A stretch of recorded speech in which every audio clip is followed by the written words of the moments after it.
First, I want to start by saying thank you for taking the time out of your very busy schedules to join me today.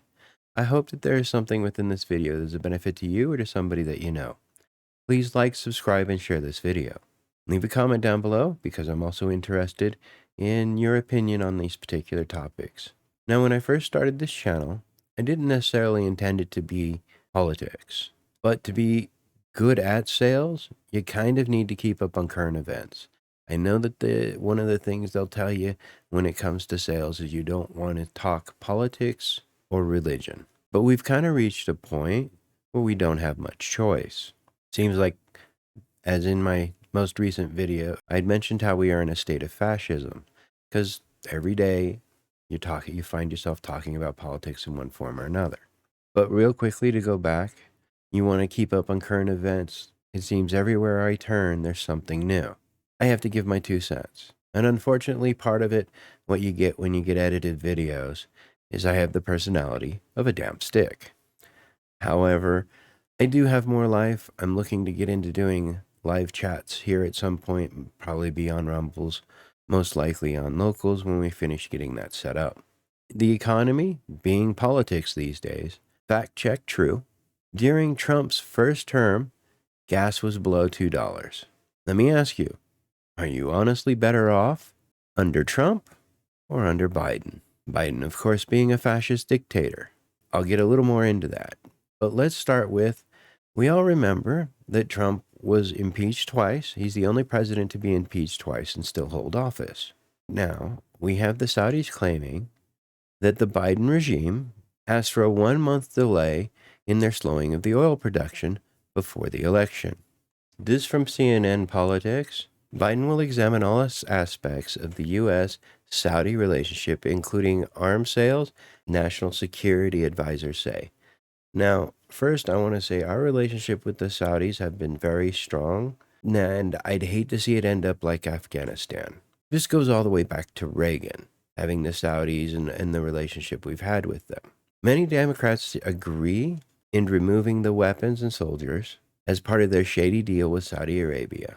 They believe that Saudi Arabia is being targeted because of OPEC and the price with OPEC. The intent was to go there, have the Saudis produce 1 million barrels additional oil a day. But at the same time, what right does America have to dictate how other countries use their natural resources, especially when we're the #1 producer in oil in the first place, and we're not using our resources? So why would other countries have to be obliged to give up their resources? Now, Biden isn't asking for this to be a year, for the rest of his term, for all eternity. He's just asking for them to increase production for 1 month after the elections. Why? You watch. Gas is about to skyrocket. That, of course, before the elections is not what the Democrats have. And it's clear quid pro quo. Going back to Trump, his first impeachment was supposedly based on a quid pro quo arrangement in which he told Zelensky that if information is not produced regarding Biden and the DA there, as well as Burisma, America would stop withholding aid. But we have it on tape of Biden doing it. Whatever. Now we have the Saudi Arabia registering a complaint that Biden just did the same thing. And it's worse because he's trying to pull the wool over your eyes yet again. How? Well, by keeping the prices down. I don't have the receipts at the moment, but if you look, you'll also be able to find that Biden has been tapping our our oil reserve to where it is at its lowest point ever, lower than even in 1942. The U.S. oil reserve is what he's using to keep the gas prices down. However, the interesting part of this is that the government has agreed to raise Social Security payments by almost 9% to counteract the inflation that's been going on. Where's that money going to come from? We've already paid $62 billion to Ukraine in a war in which America hasn't officially declared war. I smell Vietnam, with no exit strategy. While we have the president of Ukraine urging NATO to use nuclear weapons on Russia in a preemptive strike. In an ideological regime, propaganda is not a waste of money. We have a lot of it going on.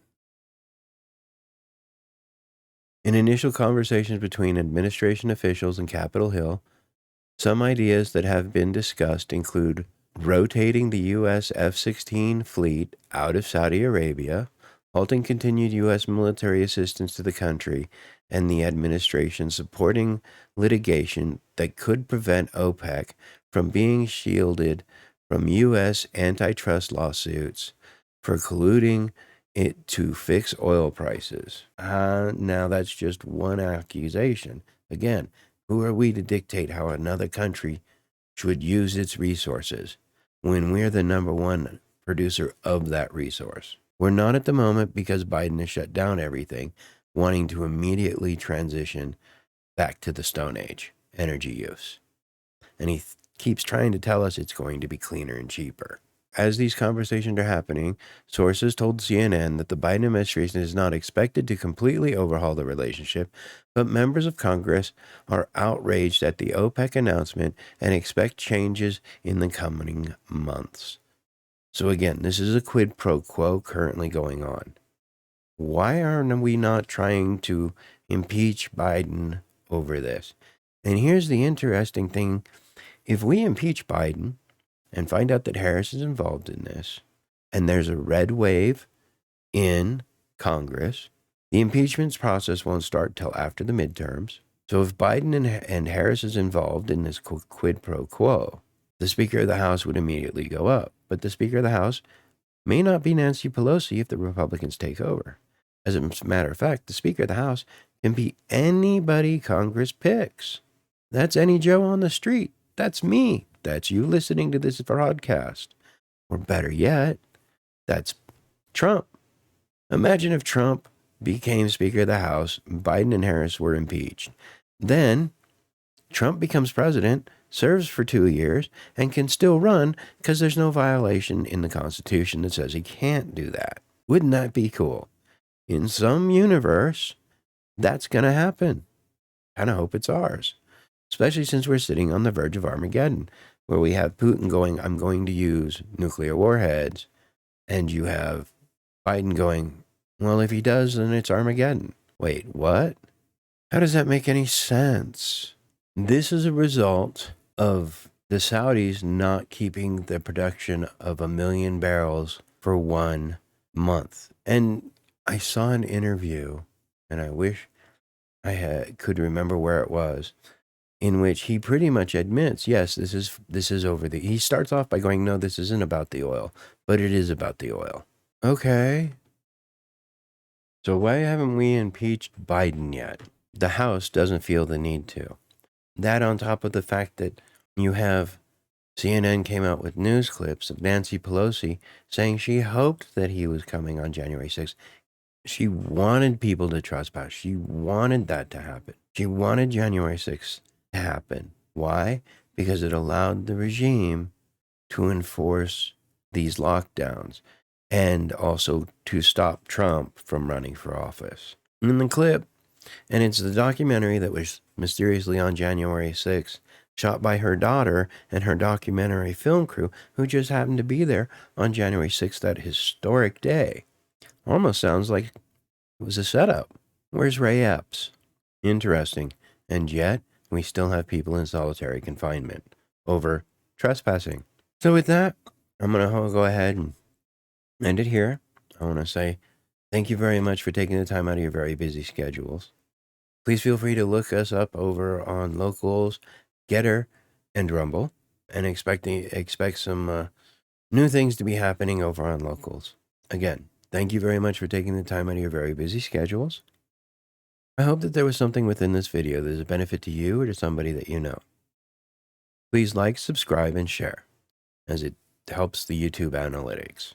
United we stand, divided we fall. God bless you, and God bless America. Hello, and thank you for taking time out of your very busy schedules to join me today. I hope